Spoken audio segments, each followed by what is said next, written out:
2015 में यहाँ स्थिति बदली और यहाँ एक ऐसे दल की सरकार आई जिसका मकसद, मुझे कोई झिझक नहीं है कहने में, जिसका मकसद सेवा करना है ही नहीं, झगड़ा करना। अगर दिल्ली में इस तरीके की छेड़खानी होते रहेंगे तो इसके चलते आप धीरे धीरे हिंदुस्तान की बाकी राज्यों में एक किस्म के ही हमला करते रहेंगे। This is a unique bill and hope this bill is not replicated for the other states. And with these words, सभापति महोदय, लोकतंत्र चलता है लोक लाज से और इस सरकार ने सारे लोक लाज को ताखे पर रख दिया। पौने दुर्योधन ने 26 जनवरी को देश के रिपब्लिक डे पर बाहर का विदेश से डेलीगेट आता है और यही पौना दुर्योधन 26 जनवरी को राज पर पथराने पर बैठ गया था। सर, मुख्यमंत्री धरने पर बैठते हैं। इस दिल्ली ने जनादेश अगर अरविंद केजरीवाल को दिया है तो वो गलत है, लेकिन इनको जनादेश जब मिलता है वो पॉपुलैरिटी, ये कौन सा न्याय है? It's really unfair. यहाँ पर लोग वायलेट कर करके देश का पैसा बाहर ले जाते रहेंगे और ईडी काम नहीं करेगा। आप देश की जनता को चूना लगाते रहेंगे और सीबीआई काम नहीं करेगी। आप गुंडागर्दी करते रहेंगे। दिल्ली के अंदर अगर डोनाल्ड ट्रंप जैसा व्यक्ति आता है तो राइट्स करेंगे और पुलिस काम नहीं करेगी। Why are you opposing this man? He is your genetically modified product. He came out of your think tank. What went wrong? I am surprised. We knew that he was your man. He is still your man. ये सब गिरगिट है, जब कोई इधर बैठता है उधर बैठता है, इनकी सोच बदल जाती है।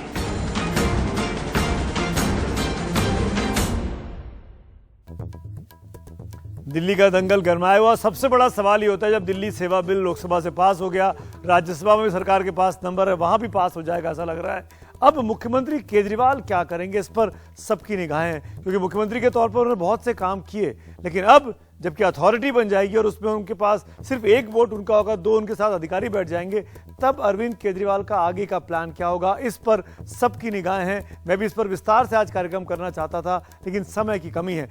फिलहाल आपको यह जरूर बताना चाहूंगा कि जो नया बिल पास हुआ है उसमें मुख्यमंत्री के अधिकार कैसे कम होने जा रहे हैं, क्यों हो रहा है। पहले आप वो डिटेल देखिए इस ग्राफिक्स के जरिए। हम ये आपको बता देते हैं, संसद के दोनों सदनों से बिल पास हो चुका है। दिल्ली में प्रशासनिक तौर पर जो बदलाव आएंगे उसको समझिए।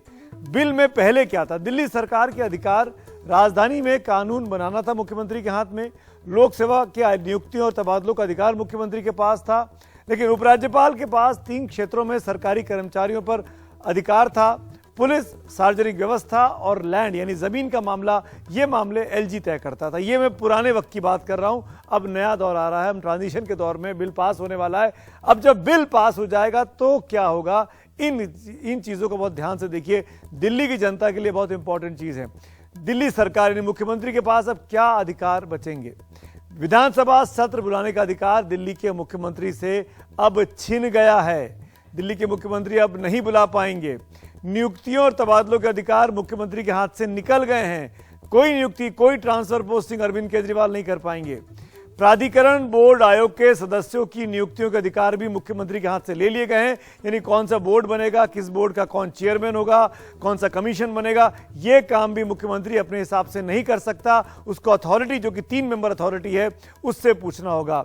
विभाग सचिव मंत्री की सलाह के लिए बाध्य नहीं होंगे, यानी जिस विभाग के जो सचिव हैं वो मंत्री की सलाह माने ये जरूरी नहीं है। यानी इलेक्टेड रिप्रेजेंटेटिव्स जो हैं वो उनकी बातों को, सिलेक्टेड जो अधिकारी होंगे वो उनकी बात नहीं मानेंगे। ये करने का पूरा अधिकार अधिकारियों के पास चला गया है। उपराज्यपाल के अधिकार कैसे बढ़े, विधानसभा सत्र बुलाने का अधिकार अब उपराज्यपाल के पास चला गया। उपराज्यपाल तय करेंगे कि दिल्ली का सत्र कब होना चाहिए। नियुक्तियों और तबादले, जो ट्रांसफर पोस्टिंग को लेकर पूरा विवाद खड़ा हुआ, वो सब अब उपराज्यपाल तय करेंगे। दिल्ली संबंधी सारी नियुक्तियां, तबादलों का अधिकार अब मुख्यमंत्री के हाथ में ना रहकर ये सारा का सारा ऑप्शन चला गया है एलजी के पास, विनय सक्सेना के पास। अब सवाल ये होता है कि अरविंद केजरीवाल के पास क्या ऑप्शंस रह गए हैं। हम वो ऑप्शंस को जरूर टटोलना चाहेंगे, क्योंकि ये बहुत इंपॉर्टेंट है इस बात को समझना और जानना कि अरविंद केजरीवाल आगे क्या करेंगे।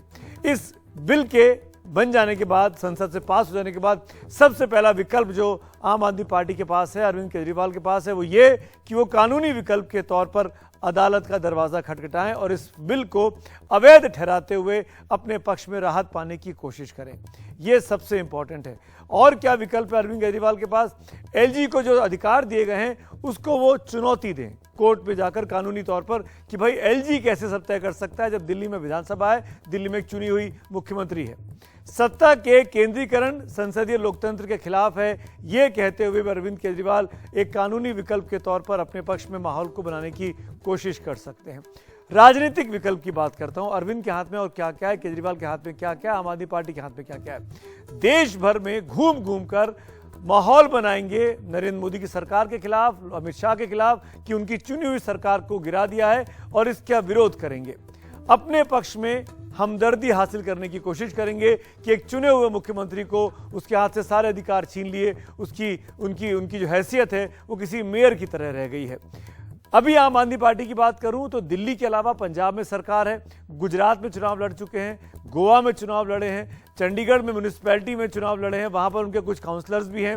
इन जगहों पर घूम घूम कर अरविंद केजरीवाल अपनी पार्टी की हैसियत को बढ़ाने की कोशिश कर सकते हैं, क्योंकि उनको लगता है कि उनके पास कहीं कहीं मजबूत लोग हैं जो उनकी पार्टी को आगे भी बढ़ा सकते हैं, जो उनको आगे लाने में, राष्ट्रीय स्तर पर खड़ा करने में मदद कर सकते हैं। हमको नहीं भूलना चाहिए, बहुत इंपॉर्टेंट है कि आम आदमी पार्टी दिल्ली में ही नहीं, अब आम आदमी पार्टी जो है वो दिल्ली में ही नहीं राष्ट्रीय स्तर पर राष्ट्रीय पार्टी हो चुकी है, क्योंकि 2 राज्यों में उसकी सरकार है।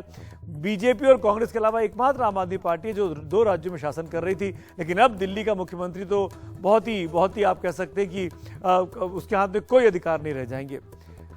आम आदमी पार्टी का राइज दिल्ली की राजनीति में फिनोमिनल रहा है, वो आंकड़े आपके सामने रख रहा हूं। ये आंकड़े लोकसभा के हैं आपके सामने स्क्रीन पर। लोकसभा में 2014 में जब पहला चुनाव लड़ा आम आदमी पार्टी ने, उस वक्त बीजेपी को 46% वोट मिले और 7 सीटें बीजेपी ने जीती। दिल्ली लोकसभा में बीजेपी मजबूत है, कांग्रेस और आम आदमी पार्टी खाते में कोई सीट नहीं आई, लेकिन आम आदमी पार्टी को 32% वोट मिला था। अगर दूसरे नंबर की पार्टी आप कहेंगे 2014 में अपने पहले चुनाव में वो आम आदमी पार्टी बन गई थी। लोकसभा चुनाव 2019 की बात करते हैं तो बीजेपी के पास 7 सीटें हैं, लेकिन आम आदमी पार्टी की पॉपुलैरिटी दिल्ली में घटी और वो जो 32% वोट था वो घट के 18 पे आ गया और कांग्रेस का वोट जो था 15 पर वो बढ़ के 22 पे चला गया। ये 2019 के लोकसभा चुनाव की बात हो रही है।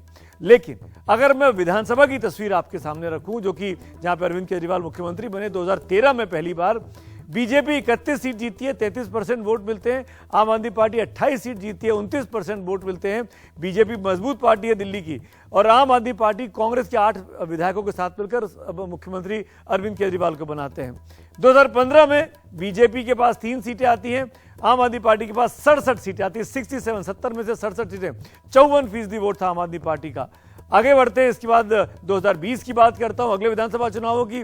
आम आदमी पार्टी अपनी पॉपुलैरिटी को मेंटेन करती है, 62 सीटों पर आती है और 53%, करीब 1% वोट की गिरावट के साथ भी वो अपनी बहुमत को, अपनी ताकत को दिल्ली विधानसभा में दिखा पाती है।